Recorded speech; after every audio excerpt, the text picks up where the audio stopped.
السلام علیکم دوستوں. آج دنیا دو حصوں میں تقسیم ہے. ایک طرف ایسے ملک ہیں جہاں پر لوگوں کو تمام بنیادی سہولیات بھی مہیا کی جاتی ہیں اور ان کا معیار زندگی دن بدن بڑھتا ہی جا رہا ہے. ایسے ملکوں کی مثال میں امریکہ اور یورپ کے ملک شامل ہیں. جبکہ دنیا کا دوسرا حصہ ایسا بھی ہے جہاں پر نہ لوگوں کو بنیادی سہولیات مہیا ہوتی ہیں اور نہ ان کا معیار زندگی بڑھتا ہے، بلکہ وہ دن بہ دن کمزوری ہوتے جا رہے ہیں یا ان کی جی ڈی پی خاص امپروو نہیں کر رہی.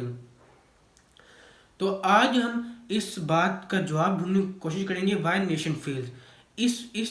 جتنی بھی انفارمیشن اس ویڈیو میں آپ سنیں گے وہ سب اسی بک سے ماخذ کی گئی ہے. تو پوائنٹ نمبر 1 ہے وہ ہے جیوگرافی اور کلائمیٹ. بہت سارے لوگ سمجھتے ہیں کہ کسی نیشن کی جون سی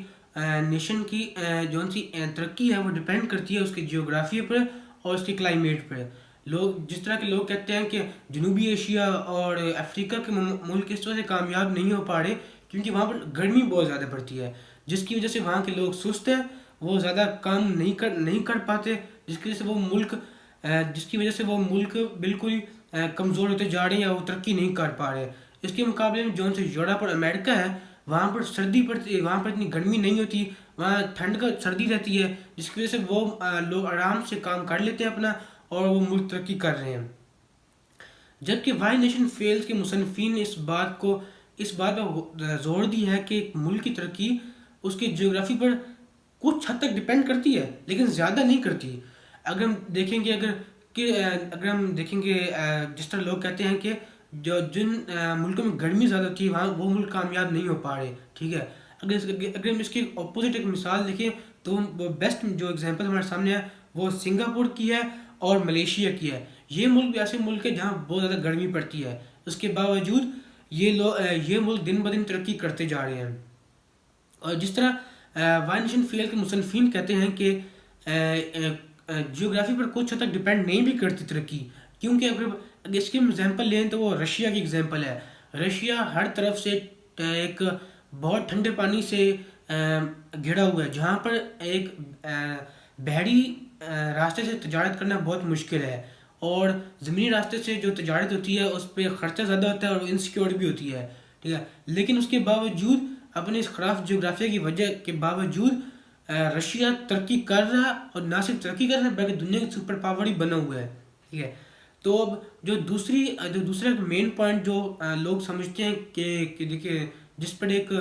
قوم کی ترقی ڈپینڈ کرتی ہے وہ ہے اس کے حکمران. یہ نظریہ پاکستان کے لوگوں میں بہت مقبول ہے. لوگ سمجھتے ہیں کہ ہمارے حکمران ٹھیک نہیں ہے جس کی وجہ سے ہم کامیاب نہیں ہو پاتے. اصل میں حکمران جاہل نہیں ہوتے. یہ وائی نیشن فیل کے مصنفین نے کہا ہے کہ حکمران جاہل نہیں ہوتے، ان کی بہت ساری مجبوریاں ہوتی ہیں جس کی وجہ سے وہ غلط فیصلہ کرتے ہیں. جس طرح اگر ہم اس کی ایگزامپل لیں گھانا، ایک کنٹری ہے گھانا، جب وہ برطانیہ سے آزاد ہوا تو اس پر ڈکٹیٹرشپ آ گئی، ٹھیک ہے، اس پر ڈکٹیٹرشپ کا حکومت شروع ہو گئی، ٹھیک ہے. اب انہوں نے انڈسٹری لگانی تھی، ٹھیک ہے، لیکن انہوں نے ایک انڈسٹری ایسے علاقے میں ایک ایسے شہروں میں لگائی جن شہروں کے انہوں نے انڈسٹری ایک ایسے شہر میں ایسے شہروں میں لگائی جن شہروں کی عوام کی ان کو سپورٹ چاہیے تھی اپنی حکومت کو قائم رکھنے کے لیے. لیکن مسئلہ کیا تھا کہ اب ان شہروں میں را میٹیریل لے کے جانا اور وہاں سے پھر تجارت کرنا اپنے ملک کے دوسرے حصوں تک پہنچانا بہت مشکل تھا، جس کی وجہ سے خرچہ بہت زیادہ ہوتا تھا اور گھانا ترقی نہیں کر رہا تھا، جس کی وجہ سے گھانا کی اکانومی بالکل تباہ ہو گئی. اگر اس پہ دیکھیں تو ان کے جو ڈکٹیٹر تھا اس کے پاس ایک بہترین لوگ تھے جو اس کو مشورہ دے رہے تھے کہ یہاں پر انڈسٹری لگانا غلط ہے، ٹھیک ہے. لیکن کیونکہ اس کی بھی ایک سیاسی وجہ تھی جس کی وجہ سے اس نے وہاں پر انڈسٹری لگائی وہاں کے لوگوں کی سپورٹ حاصل کرنے کے لیے. تو اس سے ثابت ہوتا ہے کہ ضروری نہیں ہے کہ ایک حکمران جاہل ہو یا اس کو پتہ نہ ہو کہ یہ سسٹم کیسے چلتا ہے، جس کو پتہ نہ ہو کہ یہ فیصلہ ٹھیک ہے یا غلط ہے. حکمران کو مشورہ دینے کے لیے اور بھی بہت سارے عقل مند لوگ وہاں پر ہوتے ہیں جو اس کو بتاتے ہیں کہ یہ فیصلہ اس کا یہ نقصان ہو سکتا ہے اور یہ اس کا فائدہ ہو سکتا ہے. لیکن کیونکہ اس کی کوئی یا تو اس کا جو اس پر حکمرانی کر رہا ہوتا ہے اس وقت بندہ، یا تو اس کی کوئی سیاسی وجہ ہوتی ہے یا پھر اس کا اپنا کوئی مفاد ہوتا ہے، ذاتی مفاد ہوتا ہے، جس کی وجہ سے وہ کوئی غلط فیصلہ جان بوجھ کے اٹھاتا ہے۔ وائی نیشن فیل کے مصنفین نے اس بات کو بالکل غلط قرار دیا ہے۔ ان کا کہنا ہے کہ اصل میں جون سی وجہ ہوتی ہے کہ ایک قوم ناکام ہوتی ہے، وہ یہ ہے کہ وہاں کے جون سے لیڈر ہوتے ہیں ان کو سسٹم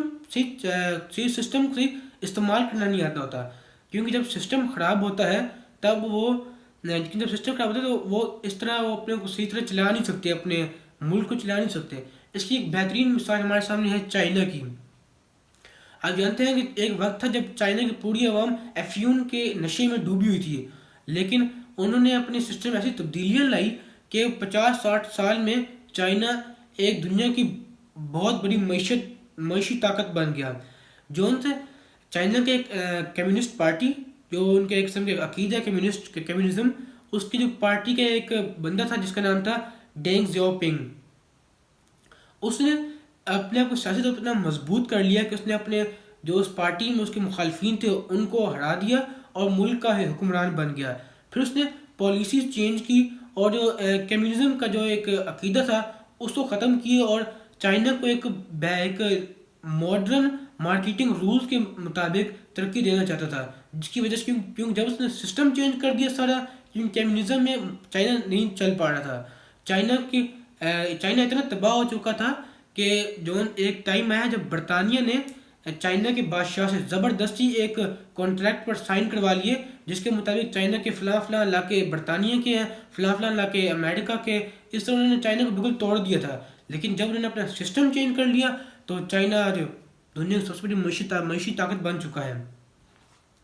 اب جو دوسرا ہمارے سامنے ایک پوائنٹ ہے لوگ سمجھتے ہیں وہ ہے کلچر کا، کہ کسی ملک کی جو ترقی ہوتی ہے اس کے کلچر پر ڈیپینڈ کرتی ہے۔ جیسے کہ اب اگر ہم بات کریں افریقہ کی اور لاطینی امریکہ کی، افریقہ لاطینی امریکہ کی، وہاں کے لوگ کیونکہ جادو ٹونا اور جو نیو ٹیکنالوجی کو اڈاپٹ کرنے میں یقین نہیں رکھتے، جس کی وجہ سے وہ ملک ترقی نہیں کر پاتا۔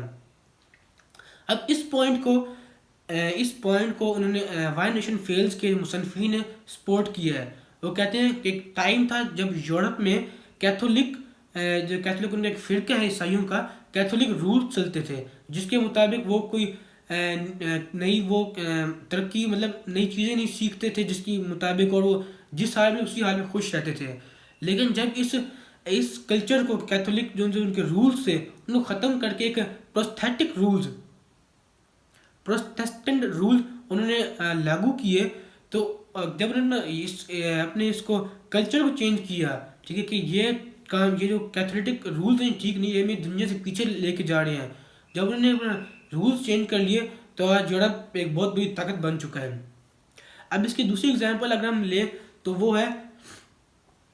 کانگو کی۔ جو کانگو بھی ایک ایسا ہی ملک تھا جو ایک نئی مطلب ان میں ایک کلچر تھا کہ وہ نئی چیزیں نہیں سیکھتے تھے، وہ بس جو جس چیز میں تھے اسی میں خوش رہتے تھے، یہاں تک کہ وہ اتنے ایک جاہل قسم کے لوگ تھے کہ ان کو پہیے کا استعمال بھی نہیں آتا تھا، وہ بھی انہوں نے پرتگالیوں سے سیکھا تھا جب انہوں نے اپنے رولز چینج کیے تھے۔ تو اسی طرح کانگو نے پھر یورپ میں جو سی جدید بندوقیں ہوتی تھی ان کا استعمال شروع کر دیا، ان سے سیکھتے ان سے لباس بھی سیکھا، ان سے تعلیم بھی سیکھی، جس کی وجہ سے کانگو بھی ایک اتنی خاص نہیں لیکن ایک مضبوط ملک، ایک اچھی معیشت بن چکا ہے۔ اس کے لگے میں ایک دوسری اگزامپل ہے وہ ہے نارتھ کوریا اور ساؤتھ کوریا۔ پہلے دونوں ایک ہی ملک تھے لیکن بعد میں یہ ایک جنگ میں علیحدہ ہو گئے، لیکن اب دیکھیں اگر ہم ساؤتھ کوریا دیکھیں وہ ایک مضبوط معیشت بن چکا ہے، جبکہ جو نارتھ کوریا ہے کیونکہ ان میں رولز ایسے ہیں، انہوں نے اپنے آپ کو آئسولیٹ کیے ہوئے، جس کی وجہ سے وہ ملک آگے نہیں بڑھ پا رہا، وہ دن بہ دن وہ آگے ملک نہیں بڑھ پا رہا، وہیں پہ کھڑا ہے، کیونکہ انہوں نے اپنے کو آئسولیٹ کی، ان کے رولز ایسے ہیں، انہوں نے اپنے کلچر ایسا بنا لیا کہ نہ انہوں نے باہر کی دنیا سے کوئی ٹریڈنگ کرنی ہے، نہ باہر دنیا کو تعلقات بنانے، بس وہ خود بخود رہتے ہیں، آپس میں رہتے ہیں، جس کی وجہ سے وہ آگے نہیں بڑھ پا رہے، ایک مضبوط ایک طاقت نہیں بن پا رہے۔